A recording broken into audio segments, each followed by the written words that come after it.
If you are new to our channel, subscribe and press the bell icon for getting the latest updates.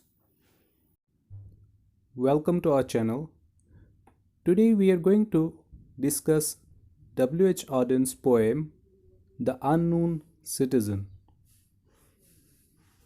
Before we talk about the poem in detail, let us have a look at the biography of W.H. Auden. W.H. Auden was born in 1907 and he died in 1973. His complete name is Weston Hugh Auden.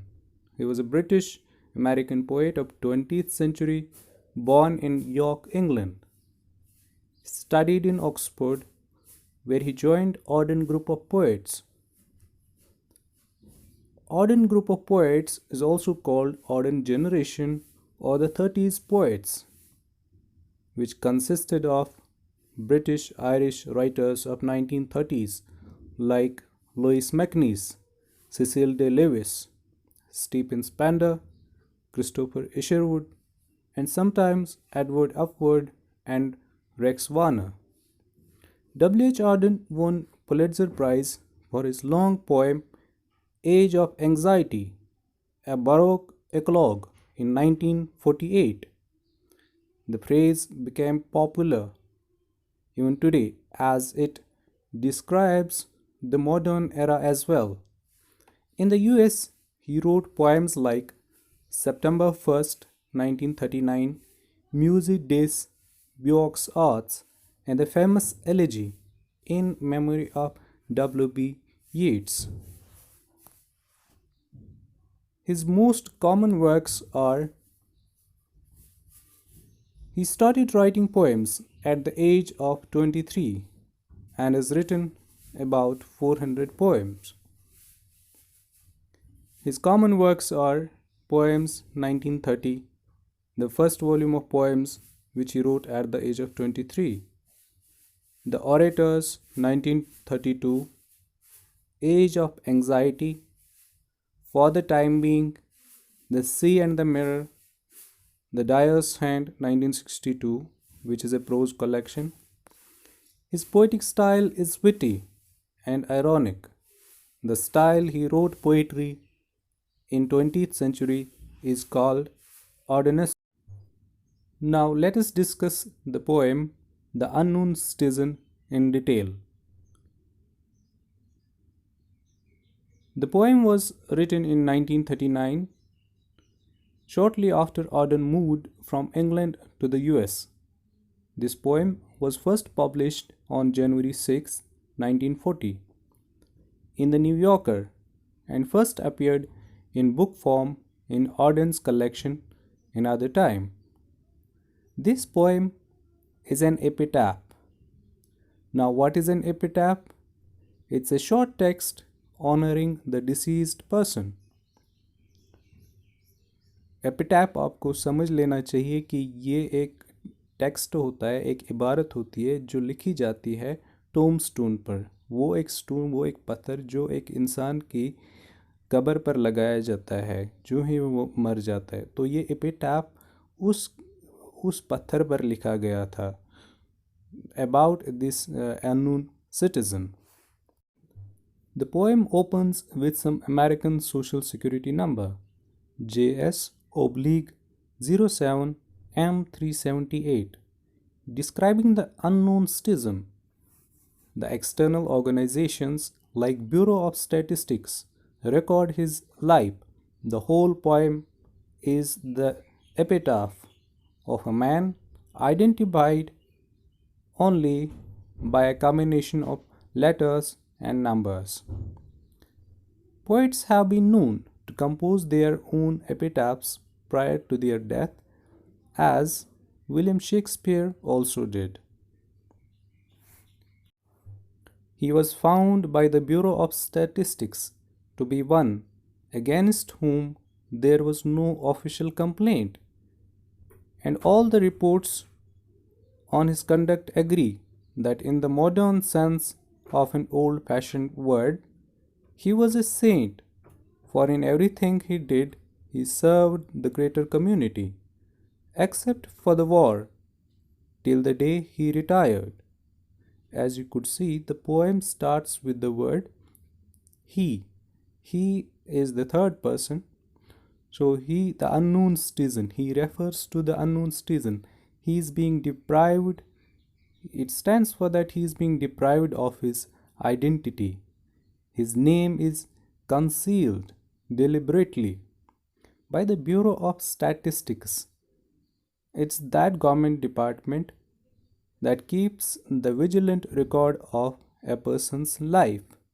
एक ऐसा government का जो department है जो एक इंसान की ज़िंदगी के बारे में जो डिटेल्स कलेक्ट करता है और रिकॉर्ड रखता है कि उसकी ज़िंदगी में क्या हुआ है. One against whom there was no official complaint.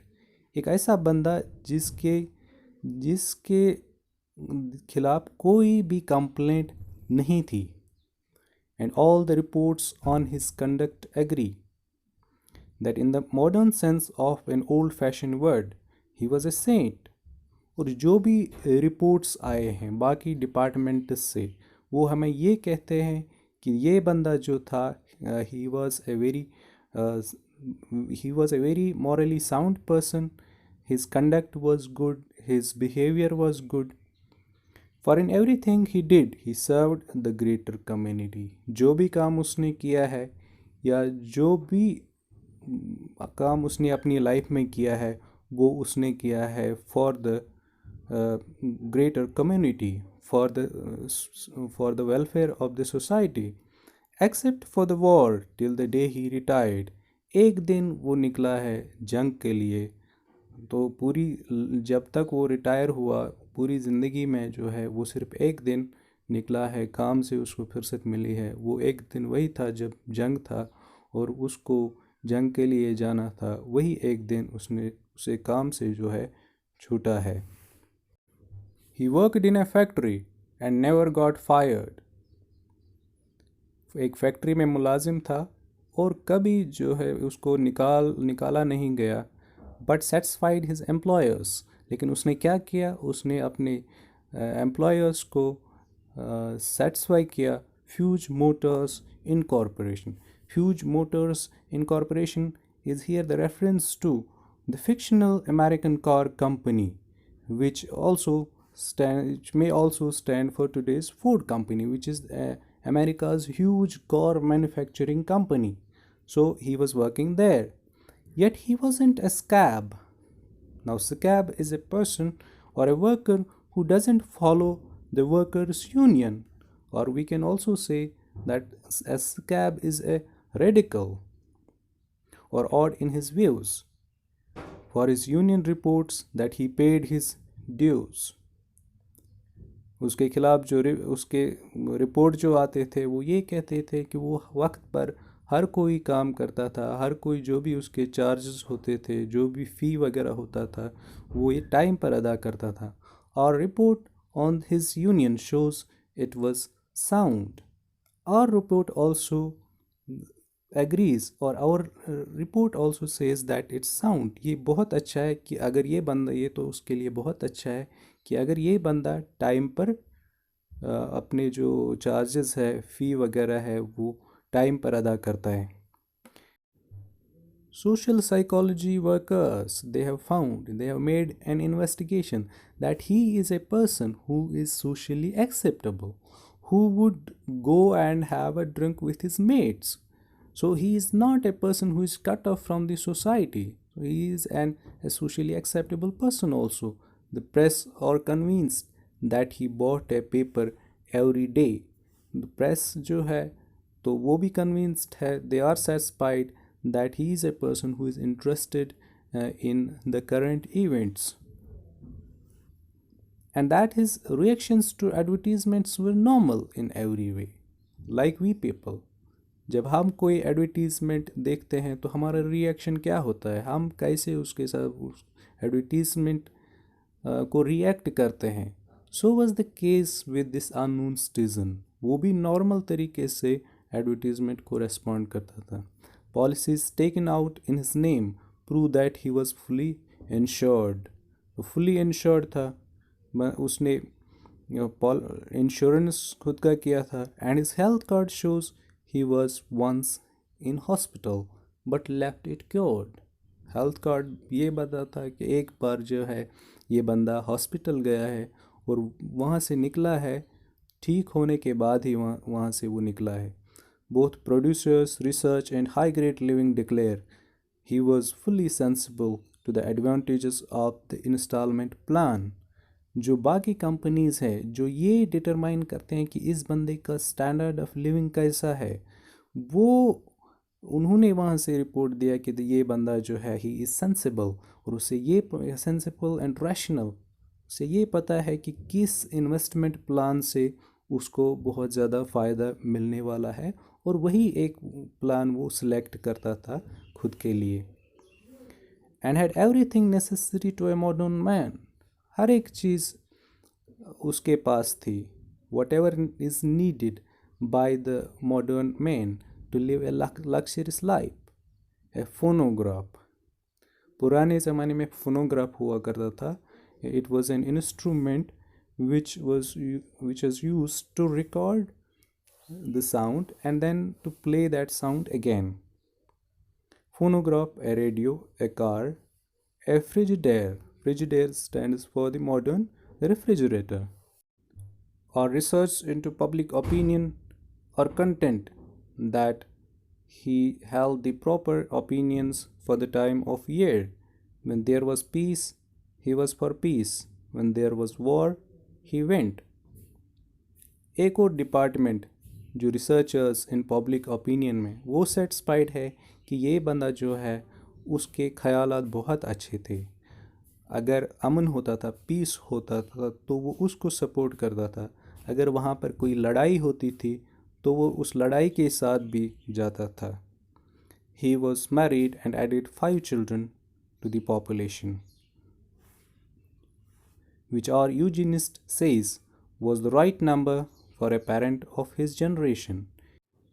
Eugenics is the branch of science which deals with the study of improvement of human gene pool by only encouraging the marriage between the people who have the good traits, which our eugenist says was the right number for a parent of his generation। So the eugenist was also satisfied, ये बंदा भी satisfied था कि अगर इसकी शादी हुई है, इसके 5 बच्चे हैं, तो ये उन 5 बच्चों से पॉपुलेशन जो है एक्सप्लोशन नहीं होगा, पॉपुलेशन नहीं बढ़ेगी। तो दे वर ऑल्सो सेटिस्फाइड, और जो उसने जो शादी की है तो that's also going to give the healthy and that progeny which has good traits। And our teachers report that he never interfered with their education। Teachers भी बोलते थे कि ये बंदा जो है उसने कभी भी इंटरफेयर नहीं किया है अपने बच्चों की एजुकेशन के साथ। Now the poem or the poet asks us two fundamental questions। Now, what are these questions? Was he free? Was he happy? क्या वो फ्री था, आज़ाद था? क्या वो खुश था? The question is absurd। इतने सारे डिपार्टमेंट्स मेंशन हुए हैं पोएम में, लेकिन एक डिपार्टमेंट ने भी ये ज़हन में नहीं, ये क्वेश्चन नहीं पूछा कि उसकी फ्रीडम के बारे में या उसकी हैप्पीनेस के बारे में। So the poet says this question is absurd because no one or no organization is going to give the proper answer। Had anything been wrong, we should certainly have heard। अगर ऐसा कुछ होता तो हमें उसके बारे में ये कोई ना कोई डिपार्टमेंट बोल ही देता। Now what are these are the two questions। was he free, was he happy? ये दो questions हैं। In the poetic technique, these two questions, they are called rhetorical questions। Rhetorical questions are those questions which doesn't ask for the response from the reader or response from the listener, but they are used mainly to sustain the interest of the reader in the poem। Here, this question or this point marks the climax of the poem. After going through this poem, we came to know that this poem is a sharp satire on the life of an average person in a modern society who is supposed to abide by the rules and regulations throughout his life. The poem questions the individuality of the modern man who has to sacrifice his happiness and freedom merely to conform or to accept the orders without even raising his voice. The government collects only a handful of facts from the life of a man and then pronounces judgments. Lot many aspects of human behavior remain unexplored. The societies or the government organizations do not consider the emotional aspect of a human being. The statisticians amass the information of the man, and therefore an incomplete picture is presented to us. Throughout the poem, every organization tries its utmost to keep an eye on the unknown citizen, and his every action is under constant surveillance. That's what happens even today. For example, nowadays the use of CCTVs, biometric devices, or the device location by Google are nothing but the strategies used by the authorities to curb the freedom of an individual. The unknown citizen in the poem is rendered to merely a machine or a puppet in the hands of authorities. He is being robbed of his identity by these dehumanizing institutions. Now I will take your leave. I will see you in the next video. Thanks for watching. Consider subscribing.